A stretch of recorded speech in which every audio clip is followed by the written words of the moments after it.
ನಾವು ನೋಡೋದಕ್ಕೆ ಖುಷಿ. ಅವಶ್ಯಕ ಕೆಲಸ ಇಲ್ದ ಫೈಟ್ ಏನಕ್ಕೆ ಮಾಡಿಸ್ಬೇಕು ಆನೆಗಳ ಕೈಲಿ? ಸುಗ್ರೀವ ಫೈಟ್ ಕೊಡುತ್ತೆ.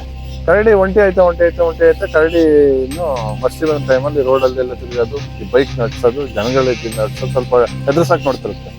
ಏನೊಂದು 5 ವರ್ಷದ ಗ್ಯಾಪ್ ಒಳಗಡೆ ದಷ್ಟಪುಷ್ಟವಾಗಿ ತಿಂದು ಬೆಳೆದೇ ಬಿಟ್ಟು. ಭೀಮಾ ಬಂದಿದ್ದು ನಮ್ಮ ಭದ್ರವಾಗಿ ಗುಂಡ ಮತ್ತೆ ಮೌಂಟೇನ್ ಭೀಷ್ಮ ಇದೆಯಲ್ಲ, ಅವಾಗ ಕರಡಿದು ಸೈಜ್ ಮತ್ತೆ ಅಗ್ರೆಸ್ ಇರ್ಲಿಲ್ಲ. ಅಲ್ಲ ಕೆಲವು ಜನ ಅದಕ್ಕೆ ಕಣ್ ಕಾಣಲ್ಲ ಅಂದ್ರು, ಕೆಲವು ಜನ ಕಿವಿ ಕೇಳಲ್ಲ ಅಂದ್ರು. ಭೀಮಾ ಬಂದು 2015-16 ಅಲ್ಲಿ ಬಂದಿದ್ದು. ಆವಾಗಿನ ಟೈಮಲ್ಲಿ ನಮಗೆ ದೊಡ್ಡ ಆನೆಗಳು ಯಾವ್ದು ಇರ್ಲಿ, ನೀವು ವರ್ಷಕ್ಕೆ ನಮಗೆ ದೊಡ್ಡಾನೆ ಒಂದು ಟೈಮ್ ಇದ್ದಿದ್ದು ದೊಡ್ಡಾನೆ ಏನಾರ ಇವೆಲ್ಲ ಈ ಗೋಪಾಲ ಸ್ವಾಮಿ ಆ ಟೈಮ್ ಆನೆಗಳು. ಅದಾದ್ಮೇಲೆ ಇವುಗಳು ಸ್ಟಾರ್ಟ್ ಆಯ್ತವೆ. ಇವನು ಎಲ್ಲಿಂದೆಲ್ಲ ವಲಸೆ ಬರೋದು 2015 ಭೀಮಾ ಬಂದಿದ್ದು ನಮ್ಮ ಭದ್ರಭಾಗದಿಂದನೇ, ಭದ್ರಭಾಗ ಕಡೆಯಿಂದನೇ, ಸಕಲೇಶ್ಪುರದ ಕಡೆಯಿಂದನೇ ಬಂದಿದ್ದು. ನಮಗೆ ಹಿಂಗೆ ಕೊಡಗಿನ ಭಾಗದಿಂದ ಬರಲಿಲ್ಲ. ಅದು ಬಂದಾಗ ಸ್ವಲ್ಪ ಸಾಧು ಅಂದ್ರೆ ಇವಾಗಿನಕ್ಕಿಂತ ಸಾಧುನೆ. ರೋಡ್ ಸೈಡ್ ಆಗಾಗ್ಲೇ ಮೇಯ್ತಿರೋದು, ಹಗ್ಲು ರೋಡ್ ತೋಟದೊಳಗೆ ಕಾಣಂಗ್, ರೋಡ್ ಸೈಡಲ್ಲಿ ಕಾಣಂಗಿರ್ಲದು. ಯಾರೇನು ಜೋರಾಗಿ ಕಿರ್ಚಾಡ್ಲಿ, ಅದ್ರ ಮೇಲೆ ಪಟಾಕಿ ಎಸಿಲಿ, ವೆಹಿಕಲ್ ಹೋಗ್ಲಿ ತಲೆ ಕೆಡಿಸ್ಕೊಳ್ತಿಲ್ಲ. ಕೆಲವು ಜನ ಅದಕ್ಕೆ ಕಣ್ ಕಾಣಲ್ಲ ಅಂದ್ರು, ಕೆಲವು ಜನ ಕಿವಿ ಕೇಳಲ್ಲ ಅಂದ್ರು. ಎಲ್ಲ ಚೆನ್ನಾಗಿದ್ರು ಅದು ಒಂಥರ. ಕೆಲವ್ರು ಕೇರಳದಿಂದ ಬಂದಿರೋ ಸಾಕಾನೆ ಅಂದ್ರು. ಸಾಧುವಾಗಿ ನನ್ನ ಪಾಡಿಗೆ ನಾನು ಅಂತ ಫುಡ್ ತಿನ್ನಕ್ಕೆ ಮಾತ್ರ ಅದು ಇಂಟ್ರೆಸ್ಟ್ ತೋರಿಸ್ತಿತ್ತು. ಹಂಗೆ ಆ ಟೈಮಿಂದ ಬಂದು ಸ್ವಲ್ಪ ಕೋರೆ ಉದ್ದ ಇದ್ದು ಆನೆಗಳು ಅವಾಗ. ಏನಕ್ಕೆ ನಾನು ಅದು ಭದ್ರದಿಂದ ಬಂದು ಅಂತ ಹೇಳ್ತೀನಿ ಅಂದ್ರೆ, ಆ ಭಾಗದ ಆನೆ ಮತ್ತು ಕಬಿನಿ ಭಾಗದ ಆನೆ ಕೋರೆಗಳು ಸ್ವಲ್ಪ ದಪ್ಪ ಉದ್ದ ಬರ್ತವೆ. ನಮ್ಮ ಭಾಗದ ಆನೆಗಳು ಬರ್ತಾ ಕೋರೆನ ಮುರ್ಕೊಳ್ತವೆ. ಒಳ್ಳೆದಾದ ಅದೇ ನಾ ಹೇಳ್ದಂಗೆ ಈ ಮರ ಗಿರ ತಗಟೆಗಳನ್ನ ತೆಗಿಯಕ್ಕೆ ಹೋಗೋದು, ಈ ತೆಂಗಿನ ಮರಗಳನ್ನ ಸಿಗಿಯೋದು, ತಿರುಳು ತಿನ್ನಕ್ಕೆ ಬೈನ ಸಿಗಿಯೋದು ಎಲ್ಲ ಮಾಡೋಕ್ಕೂ ಕೋರೆಗಳನ್ನ ಮುರ್ಕೊಳ್ತವೆ. ಇದು ಈಗವಾಗಿರೋ ಕೋರೆ ಗುಡ್ಡ. ಅವಾಗ ಬಂದ ಸ್ಟಾರ್ಟಿಂಗಲ್ಲಿ ಕೋರೆ ಉದ್ದ ಇತ್ತು. ಆ ಫೋಟೋಸ್ ಕಳಿಸ್ಕೊಡ್ತೀನಿ, ಫೋಟೋಸ್ ಇದೆ. ಹಿಂಗೆ ಇನ್ನು ಬಂತು. ಅದು ಆಯ್ತು ಯಾವುದೋ ಆನೆ ಜೊತೆ ಕುಸ್ತಿ ಆಡಿ ಒಂದ್ಸಲ ಏಟ್ ಮಾಡ್ಕೊಂತು, ಉಗ್ರು ಹೊಡೆದೋಯ್ತು. ಎಲ್ಲ ಆಗಿ ಟ್ರೀಟ್ಮೆಂಟ್ ಮಾಡ್ಕೊಂಡು ಈ ಆನೆ ಏನು ಮಾಡಲ್ಲ, ನಮ್ಮ ಭಾಗದಲ್ಲೇ ಇರಲಿ ಅನ್ನೋದು ಎಲ್ಲ ಅದಕ್ಕೆ ಫ್ಯಾನ್ಸ್ ಆಗ್ಬಿಟ್ಟು. ಅದಾದ್ಮೇಲೆ ಇದು ಹೆಂಗೆ ಗೊತ್ತಾಯ್ತು, ಅದಾದ್ಮೇಲೆ ಲಾಸ್ಟ್ ಇಯರ್ ಅಪ್ಪಂದು ಇದಾಯಿತು. ಅದಕ್ಕೆ ಒಳ್ಳೇದು ಮಾಡೋಕ್ಕೆ ಹೋಗಿ ಅಪ್ಪ ಹೋದರು. ಹಾಗೆ ಈ ಕರಡಿನೂ ಅಷ್ಟೇ. ಕರಡಿನೂ ಇವೆಲ್ಲ ಒಂದೇ ಚಿಕ್ಕ ಆನೆಗಳು. ಅವಾಗ ನೋಡ್ಬೇಕಿತ್ತು ನೀವು, ಅಪ್ಪ ಹೇಳೋರು ಒಳ್ಳೆ ಆನೆಗಳಾಗ್ತವೆ, ಇವನು ಈಗಲೇ ಹೊಡಿಬಾರ್ದು ಇವು ಅಂತ. ಏನೊಂದು 5 ವರ್ಷದ ಗ್ಯಾಪ್ ಒಳಗಡೆ ಇವು ದಷ್ಟಪುಷ್ಟವಾಗಿ ತಿಂದು ಬೆಳೆದೇ ಬಿಟ್ಟು. ಸ್ವಲ್ಪ ನಿಮ್ಮ ತಂದೆಯವರು ಯಾವ ಥರ ಕರಡಿನ ಹಿಡಿಬೇಕು ಅಂತ ಅನ್ಕೊಂಡಿದ್ದಾರೆ? ಕರಡಿನ ಬಿಟ್ಟಿದ್ದಾರೆ, ಸ್ಟಾರ್ಟ್ ಮಾಡ್ದೇ ಬಿಟ್ಟರು. ಓಕೆ. 2019 ಗುಂಡ ಮತ್ತೆ ಮೌಂಟೇನ್ ಭೀಷ್ಮ ಇದೆಯಲ್ಲ, ಅವಾಗ ಕರಡಿ ಇಷ್ಟು ಸೈಜು ಮತ್ತೆ ಇಷ್ಟು ಅಗ್ರೆಸ್ ಇರಲಿಲ್ಲ. ತಣ್ಣೀರು ಅಷ್ಟೇ, ಚಿಕ್ಕ ಆನೆಗಳು. ತಣ್ಣೀರು, ವಿಕ್ರಾಂತ್, ಕರಡಿ ಸ್ವಲ್ಪ ಚಿಕ್ಕ ಆನೆಗಳು. ಗುಂಡ ಮತ್ತೆ ಮೌಂಟೇನು ದೊಡ್ಡ ಆನೆಗಳು, ಸ್ವಲ್ಪ ದಷ್ಟಪುಷ್ಟವಾಗಿದ್ದು. ಅದಕ್ಕೆ ಎರಡನ್ನ ಸೆಲೆಕ್ಟ್ ಮಾಡಿ ಹೊಡೆದಿದ್ದು. ಗುಂಡಾನ ಬೇರೆ ಕಡೆ KMMS ಬಿಟ್ಟಿರ್ತೀವಿ ಅಂತ ಹೇಳಿದ್ದಾರೆ. ಅದು ಇನ್ನೊಂದು ಮಾಹಿತಿ ಅಂದರೆ, ತಮಿಳ್ನಾಡವ್ರು ಹಿಡಿದು ಅದನ್ನು ಕುಮ್ಕಿ ಆನೆಯಾಗಿ ಬಳಸ್ತಿದ್ದಾರೆ ಅಂತ ಒಂದು ಮಾಹಿತಿ ಇದೆ. ತುಂಬ ಜನ ಹೇಳ್ತಾರೆ. ಯಾವುದಾದ್ರು ಫೋಟೋಸ್ ವೈರಲ್ ಏನೂ ಆಗಿಲ್ಲ. ಇದು ತಣ್ಣೀರಿನ ಏನಾಯ್ತು ಅಂತ ಗೊತ್ತು ನಿಮ್ಗೆನೆ. ಒಬ್ಬ ಮನುಷ್ಯನ ಬೆರೆಸಿಲ್ಲ, ಒಬ್ಬ ಮನುಷ್ಯನನ್ನ ಅಟ್ಯಾಕ್ ಮಾಡಿಲ್ಲ.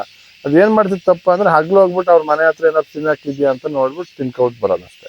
ಅವಾಗ ಏನಾಗೋದು, ರಾತ್ರಿ ಬಂದು ಯಾವುದೋ ದಾಳಿ ಮಾಡಿರೋದು. ಇದು ಡೇ ಟೈಮ್ ಹೋಗೋದಲ್ಲ, ಇದು ಸ್ವಲ್ಪ ಅಗ್ರೆಸಿವ್ ಆಗುತ್ತೆ, ಹಗಲೆಲ್ಲ ತಿರುಗಾಡುತ್ತೆ, ಸಾಯಿಸುತ್ತೆ, ಅದು ಇದು ಅಂತೆಲ್ಲ ರೂಮರ್ ಸಬ್ಸಿ ಆನಂದ್ ಕಾರ್ಯಾಚರಣೆ ಆಯಿತು. ರೇಡಿಯೋ ಕಲರಾಗಿ ಅಲ್ಲಿಗೆ ಬಿಟ್ರು. ಅಲ್ಲಿ ಅವರು ಏನು ಕೇರಳದಲ್ಲಿ ಏನೇನೋ ಮಾಡೋದು. ಒಂದು ಆನೆಗೆ ಇಲ್ಲಿನ್ನೂ ಹೊಡೆದು ಇನ್ನಿನ್ನು ಇಂಜೆಕ್ಷನ್ ಡಾಟ್ ಮಾಡಿ ಬಿಟ್ಟು ಒಂದು 3-4 ದಿನಕ್ಕೆ ಅಲ್ಲೊಂದು 3-4 ಇಂಜೆಕ್ಷನ್ ಹೊಡೆದು ಅದು ಓವರ್ ಡೋಸ್ ಆಗಿ ಸತ್ತೋಯ್ತು. ಹಂಗೆ ಆನೆಗಳಿಗೆ ತೂಕ ಮತ್ತು ಅದ್ರದ್ದು ಹೈಟ್ ಎಲ್ಲ ನೋಡ್ಕೊಂಡು ಇಂಜೆಕ್ಟ್ ಮಾಡಿದ್ರೆ ಆನೆಗಳಿಗೇನು ಸೈಡ್ ಎಫೆಕ್ಟ್ ಆಗಲ್ಲ. ಇನ್ನು ವಿಕ್ರಾಂತ್ನ ಒಂದೇ ಟ್ರೂಪಲ್ಲಿರೋದು ವಿಕ್ರಾಂತ್ನ ಬಿಟ್ಟಿದ್ದಾರೆ. ವಿಕ್ರಾಂತ್ ತಣ್ಣೀರಿಗೆ ಒಂದು ಗಂಟಿತ್ತು ಹಿಂದೆ. ಆ ಗಂಟು ಬತ್ತ ದಪ್ಪ ಆಯ್ತಿತ್ತು. ಸಾಧು ಅಂದ್ರೆ ತುಂಬ ಸಾಧು ಆನೆ. ಗುಂಡಾನೆ ಮತ್ತು ಮೌಂಟೇನ್ನ ಹಿಡ್ಕೊಂಡು ಹೋಗಾದ್ಮೇಲೆ ಕರಡಿನೂ ಇದು ಏನು ತಣ್ಣೀರು ಬೇರೆ ಆಯ್ತದೆ. ವಿಕ್ರಾಂತ್ ಬೇರೆ ಆಗುತ್ತೆ. 5 ಒಂದೇ ಟ್ರೂಪಲ್ಲಿದ್ದವು. ಅವು ಹಿಡ್ಕೊಂಡೋಗಾದ್ಮೇಲೆ ಚೇಂಜಸ್ ಆಯ್ತದೆ. ಇದ್ರ ಪಾಡಿಗೆ ಇದು ಬೇರೆ ಕಡೆ ಆಗುತ್ತೆ, ಒಂಟಿ ಆಗುತ್ತೆ, ಅದು ಒಂಟಿ ಆಗುತ್ತೆ. ಆಮೇಲೆ ಮತ್ತೆ ಇದು ತಣ್ಣೀರು ಇಟ್ಕೋ ಆಯ್ತಲ್ಲ, ಕರಡಿ ಮತ್ತೆ ವಿಕ್ರಾಂತ್ ಇರುತ್ತೆ. ವಿಕ್ರಾಂತ್ ಕರಡಿ ಒಂದೇ ಇದು ಇರಲ್ಲ.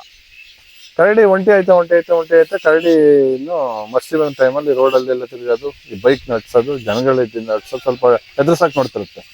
ಹಾಗೆ ಮಾಡೋದು ಪಟಾಕಿ ಮತ್ತೆ ಅವು ಇವು ಹೆದರ್ಸಕ್ಕೆ ಜಮೀನಿಗೆ ಬಂದಾಗ ಗುಂಡು ಹೊಡಿಯೋದು ಎಲ್ಲ ಮಾಡಿದಾಗ ಇದು ಅಗ್ರೆಸಿವ್ ಫುಲ್ ಆಯಿತು. ತುಂಬ ಅಗ್ರೆಸಿವ್ ಆಯಿತು. ಮನಸ್ಸು ಕಂಡ್ರೆ ಸಾಕು ಬರೋದು.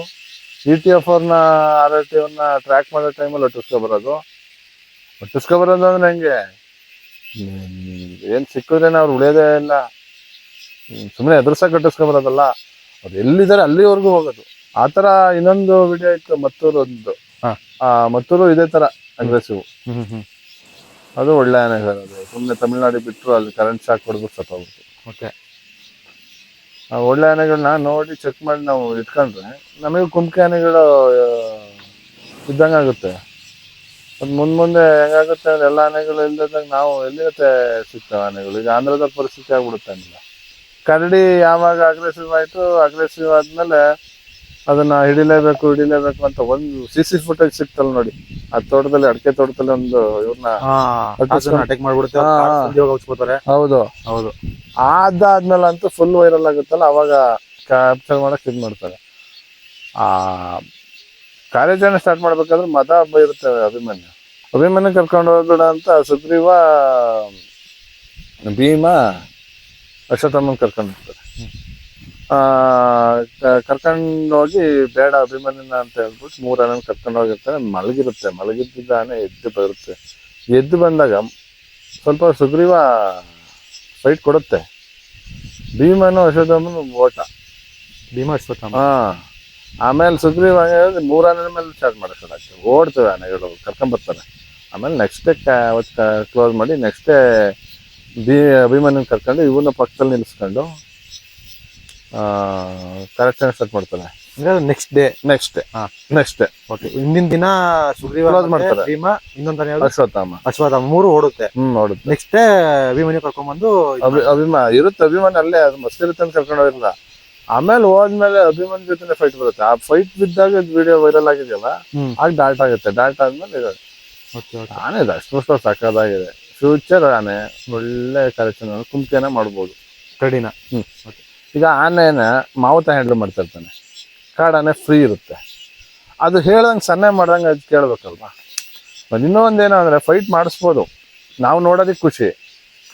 ಅವಶ್ಯಕತೆ ಇಲ್ದಿದ್ದ ಫೈಟ್ ಏನಕ್ಕೆ ಮಾಡಿಸ್ಬೇಕು ಆನೆಗಳ ಕೈಲಿ. ಇದು ಕೆಟ್ಟಾದ್ರೆ ಸುಮ್ಮನೆ ತೊಂದರೆ, ಅದು ಕೆಟ್ಟಾದ್ರೆ ಸುಮ್ಮನೆ ತೊಂದರೆ. ಈಗ ಕ್ಯಾಪ್ಟನ್ ಜೊತೆನೆ ಮಸ್ತಿ ಬಂದು ಅಷ್ಟೊಂದು ಫೈಟ್ ಮಾಡ್ತಿರಾಗ ಈಗ ಸುಗ್ರೀವ ಕೆಟ್ಟಾದ್ರೆ ಸಮಸ್ಯೆ. ಕ್ಯಾಪ್ಟನ್ಗೆ ಹೆದರ್ತಿಲ್ಲ. ಈಗ ಕರಡಿ ಆ ಟೈಮಲ್ಲಿ ಮಸ್ತಿ ಎಂಡಿಗೆ ಬಂದಿತ್ತು, ಮಸ್ತಿ ಇತ್ತು ಒಟ್ಟದಲ್ಲಿ. ಆಗ ಸುಮ್ಮನೆ ಅವಶ್ಯಕತೆ ಇಲ್ದಲ್ಲ ಏನಕ್ಕೆ ಫೈಟ್ ಮಾಡಿಸ್ತಾರೆ. ಆನೆ ಹೆಂಗೆ ಅಂತ ಅಂದರೆ ವಯಸ್ಸಿಗೆ ಹೆದರುತ್ತೆ. ಈಗ ಒಂದು ವಯಸ್ಸಾದ ಆನೆ ಇದೆ ಈ ಕಾಡ ಇದರಲ್ಲಿ ಅಂದರೆ ಆ ಚಿಕ್ಕ ಆನೆಗಳು ಅದನ್ನು ಹೆದರುತ್ತದೆ. ಅದು ವಯಸ್ಸಾಗಿದೆ ಅಂತ ಹೇಳಿ ಹೋಗಿ ಫೈಟ್ ಮಾಡೋದು ಅಥವಾ ಇನ್ನೊಂದು ಮಾಡಲ್ಲ. ಆಮೇಲೆ ಅಭಿಮನ್ಯು ಬಂದಾದ್ಮೇಲೆ ಫೈಟ್ ಆಗುತ್ತೆ. ಅಭಿಮನ್ಯುಗೂ ಗಾಯ ಮಾಡುತ್ತೆ ಕರಡಿಗೆ. ಓಕೆ. ಕರಡಿಗೆ ಏನಾದ್ರು ಚೆನ್ನಾಗಿ ಕ್ವಾರ ಇದ್ದಿದ್ರೆ ಇನ್ನೂ ಚೆನ್ನಾಗಿ ಗಾಯ ಮಾಡ್ಬಿಡುತ್ತೆ. ಹೆದರದೇ ಇಲ್ಲ ಅದು ಆನೆ. ಒಳ್ಳೆ ಕುಂಕಿನೇ ಮಾಡ್ಬೋದು. ಅದು ಇನ್ಮೇಲೆ ಟ್ರೈನ್ ಮಾಡೋದ್ರ ಮೇಲೆ ಇರೋದು. ಎದುರಿಸ್ಬಾರ್ದು ಜಾಸ್ತಿ. ಎದುರಿಸಿ ಅದು ತನ್ನನ್ನೇ ಅದು ಮರ್ತ್ಬಿಡುತ್ತೆ. ಸೇಫ್ ನೋಡು. ಅದ್ರ ಹಿಂದೆ ತಾನೇ ಅರ್ಜುನ್ ಇನ್ಸಿಡೆಂಟ್ ಆಗಿದೆ. ಮತ್ತೂ ಎಲ್ಲ ಈಗ ಎಲ್ಲರೂ ಫೋನ್ ಇಟ್ಕೋತಾರೆ, ಎಲ್ಲರೂ ವಿಡಿಯೋ ಮಾಡ್ತಿರ್ತಾರೆ. ಸುಮ್ಮನೆ ಯಾಕೆ ಫೈಟ್ ಮಾಡಿಸೋದು ಅಂತ ಕರ್ಕೋಗ್ತಾರೆ. 3 ಆನೆ ಸೇರ್ಸಿ ನಿಲ್ಸಿದ್ರೆ ಕರಡಿನ ಅವತ್ತೇ ಫೈಟ್ ಇದು ಮಾಡೋ ಕರಡಿನೇ ಹೋಗ್ಬೇಕಿತ್ತು ವಾಪಸ್ಸು. ಆ ಕಡೆಯಿಂದ 2 ಆನೆ, ಫ್ರಂಟಿಂದ 2 ಆನೆ ಹೊಡೆಯೋಕೆ ಸ್ಟಾರ್ಟ್ ಆಗಿದ್ರೆ ಕರಡಿಗೆ ಏನಾರು ಆಗುತ್ತಿತ್ತು. ಆದರೆ ಆನೆ ಆ ಮಸ್ತ್ ಇತ್ತಲ್ಲ ಆ ಟೈಮಲ್ಲಿ. ಒಂದು ಆನೆಗೆ ಒಂದು 5 ರಿಂದ 6 ಆನೆ ಫೈಟ್ ಮಾಡೋ ಬಲ ಬರುತ್ತೆ ಅದಕ್ಕೆ. ಆಗ ಸುಮ್ಮನೆ ಹುಡುಗಾಟ ಆಡೋಕ್ಕಾಗಲ್ಲ.